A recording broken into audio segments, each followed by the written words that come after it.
So yeah, I'm Julien Chiavassa. I'm French as well, but almost Chinese. I've been in China for the past 9 years, based in Shanghai, speaking a bit of Chinese, but I won't go into Chinese yet.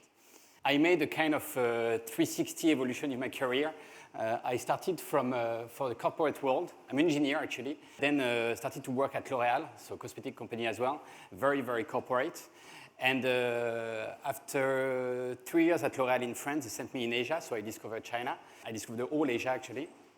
And after 2 years in China, I got bored, very, very much bored about this L'Oréal very, very corporate environment for different reasons. I would say the first reason is that I felt like the decision-making process, which was happening in the company, was very, very heavy, and it was not in line with the ambitions that we were having in the company. So it was a lot of inertia that we had to manage, and somehow waiting for decision to happen, and then to go down across the different levels of the company. And so in 2007, I decided to quit L'Oréal to start my own company. And I started a company called HOTR.com, which was the first e-commerce private sales website in Shanghai. And it may sound kind of, okay, there are so many websites in China anyway, so that's fine.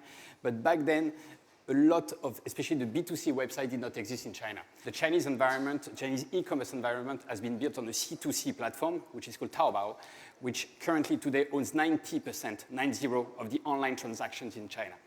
So it's a really, really C2C market. It used to be a really, really C2C market, which is evolving now and going to B2C. But back then in 2007, we are very, very early stage. And we had really good traction at the very beginning. And unfortunately, end of 2008, where all the American banks collapsed, it got really complicated for us to find some more funding, so we had to close the company. But nevertheless, I continued in this entrepreneurial environment, which I loved, which totally changed my life, and I will go into detail afterwards of why. And I started another company called Mama Fan, which basically means Mommy is Cooking, which was a C2C platform connecting foodies and cooks, also on the C2C kind of model. As China was C2C, I would say, okay, let's go C2C. I had another challenge on this one, is that you may have heard about the milk powder kind of issues in China, or all this kind of nutrition issue they have in China. And dealing with food on the C2C platform is very, very sensitive. And we had a lot of threats about people who are basically threatening of suing us, of attacking us for food poisoning, for et cetera, et cetera. So here again, we have to close the company. Bad luck. I continue, very, very motivated, highly in love with the entrepreneurial spirit. And I start in 2010, cozyforyou.com, which was also an e-commerce company. And good news, we got really, really good traction. It was somehow easier. We were leveraging the best of China to then sell on the European market. And so it was somehow a very good opportunity to do a cross-border kind of e-commerce business model. And so we got acquired late of 2011, not by Clarins, by another fund. But anyway, and so for me, it was the time to exit the company. And at the same moment, I got contacted by Clarins to lead their e-commerce strategy in China. So at the very beginning, it was very, very China.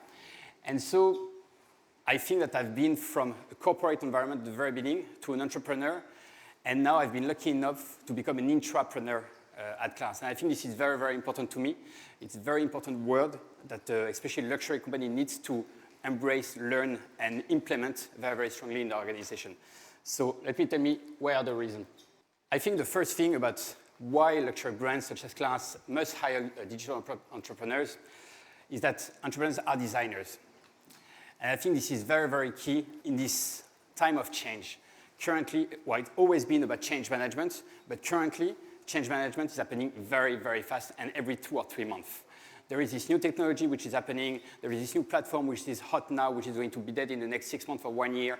If you're waiting for your organization to be ready for everyone to embrace this new technology, it's going to be a big, big, big challenge for you. And luxury companies are used to kind of having a lot of support and long decision-making process somehow, which make it challenging for them to embrace this pace of change.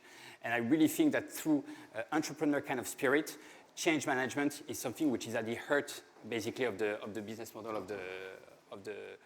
of the entrepreneurs. And just as a quick illustration, I don't know if you know this kind of profile methodology. It's called the DAISC. It's the DISC model. So this is my DISC model, which basically ranks which kind of character I am. And don't go into detail. The only thing which is interesting to look here is the S. The S stands for safe. So the higher your S, the safer you want to be in your job.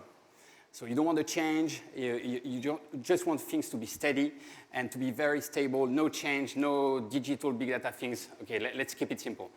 Most of the people actually, they have really high S. This is my profile. I have really low S. I'm really pro-change. And I really think this is something that entrepreneurs do have, at least much more than most of the people in this kind of a big corporation. So it's just a short highlight. Then I was speaking about it rapidly, but I really think that there is a very different decision-making process when it comes to entrepreneurs and the way they react to some issues.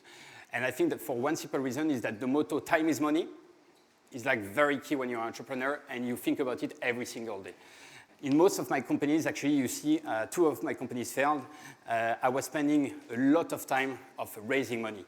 So once you secure your raise funding, your fundraising, you just want this money to be worth it. So every single minute you're spending on something has to be worth the money you are raising.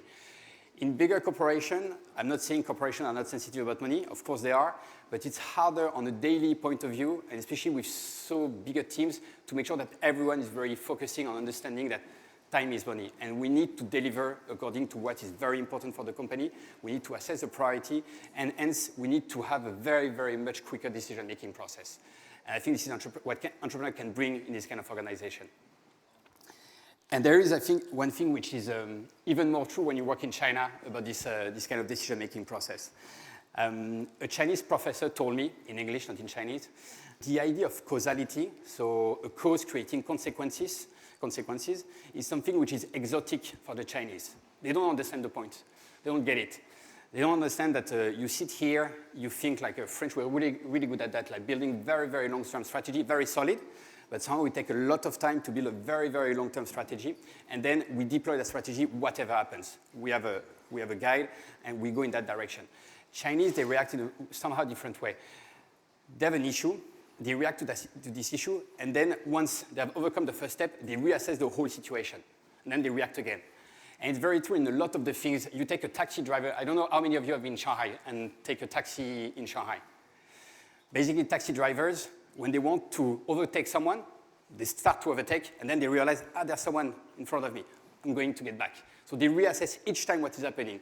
So they are not like us, can I go? There's no one over there. Okay. And it's really something that you can feel in the daily life. They are very somehow pragmatic, which is a big strength, and which also why they are going so fast in a lot of things.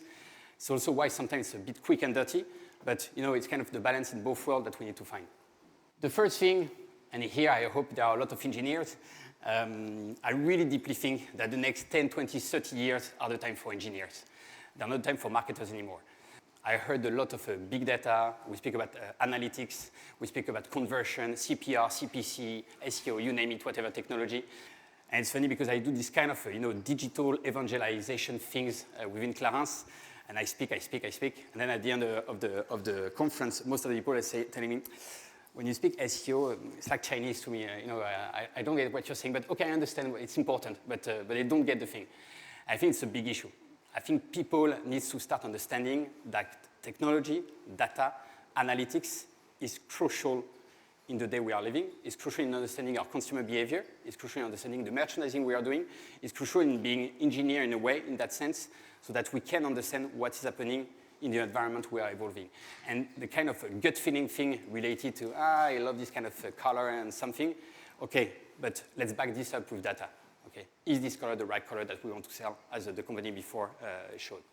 The fourth thing is that I think corporations more and more love startup.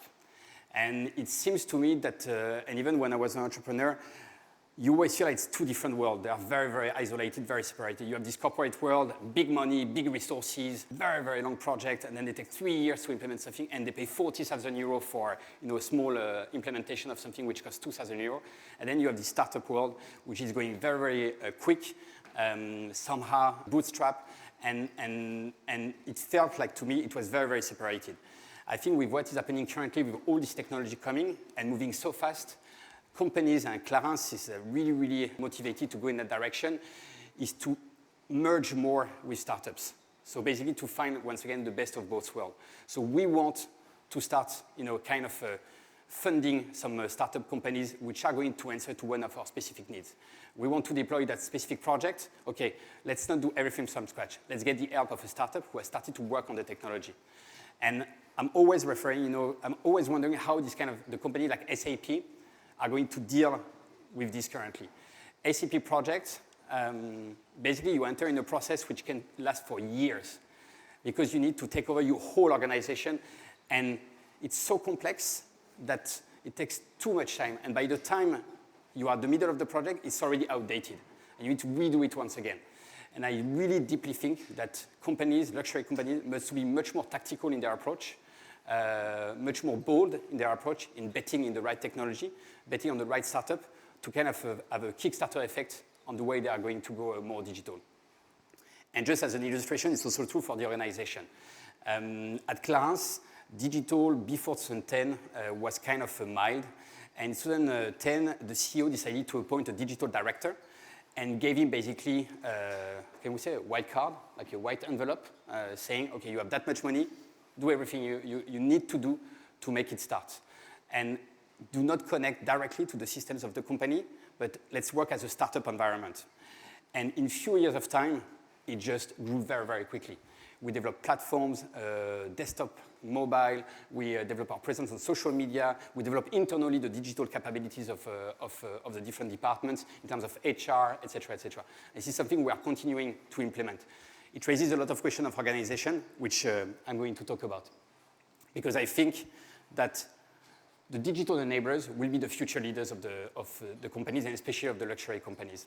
Whether you talk about media, about platforms, operations, et cetera, a lot of companies are actually asking me, but how do you define your digital organization? Is it a specific business unit, as we did, especially at the beginning, to have this Kickstarter effect? Or is everyone in your company already digital savvy, or do you train all these people, et cetera, et cetera? And to be honest, there is not one answer. It's very complex. Digital is everywhere. It cannot be an independent business unit for a very, very long time. It has this good effect of starting things up, but then you need somehow to put everything back in the organization. So how do you do that? And to me, I really deeply think that actually the organization are not going to change that much. You will still have this general manager with a marketing director, a sales director, CRM people, et cetera, because somehow the functions are not changing that much. We're speaking, some people were speaking this morning about the mission you have and then the objective you set. I think that's very true. The mission of the company doesn't change. So somehow the way we build the things, okay, what we want to deliver, marketing message, the product we are selling, etc., do not change that much somehow. What is changing is the way we are going to operate that, the objective we are going to set to deliver on this objective. I think this is very, very important.